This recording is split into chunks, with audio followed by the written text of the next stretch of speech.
নমস্কার বন্ধুরা, আজকে আমি আমার ইউটিউব চ্যানেলে নিয়ে চলে এলাম কলকাতার সবথেকে বড় চর্মরোগের হসপিটাল, যার নাম ট্রপিক্যাল ইনস্টিটিউট অফ কলেজ। এইখানে পৌঁছাবেন কীভাবে বন্ধুরা? এখানে পৌঁছানোর জন্য শিয়ালদা থেকে যদি আসেন বাস ধরে সেন্ট্রালে নামবেন, হাঁটা পথে মেডিকেল কলেজের পাশে, আর না হলে মেট্রো করেও আপনারা আসতে পারেন।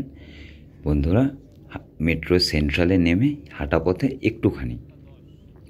বন্ধুরা, এখানে ছেলেদের দেখে বুধবার এবং শনিবার, আর মেয়েদের দেখে বন্ধুরা মঙ্গলবার এবং বৃহস্পতিবার, এবং 12 বছরের নিচের বাচ্চাদেরও মঙ্গলবার এবং বৃহস্পতিবার দেখে। এখানে বন্ধুরা 2 টাকা দিয়ে টিকিট কাটতে হয়, তারপরে লাইন দিয়ে ভেতরে গিয়ে ডাক্তারের কাছে যেতে হয়। তো প্রচুর লাইন পড়ে বন্ধুরা। আমি সকাল 9টার ভিতরে পৌঁছে গেছিলাম, এবং 9টা থেকে লাইনে দাঁড়িয়ে হসপিটালের ভিতরে যখন ডাক্তারের কাছে যাই তখন বেলা 12টা বেজে গেছে। তো ডাক্তার দেখালাম, দেখানোর পর এখান থেকে কিছু কিছু ওষুধ হসপিটাল থেকেও দিয়ে দেওয়া হয়, এবং খুবই ভালো ওষুধ, যে ওষুধ একবার ব্যবহার করার পর আপনার স্কিনের সব প্রবলেম দূর হয়ে যায়। তো বন্ধুরা, আমার এই ভিডিওগুলো আপনাদের যদি ভালো লেগে থাকে লাইক, কমেন্ট, শেয়ার করে দেবেন। আবার আসবো অন্য ভিডিওয়। নমস্কার।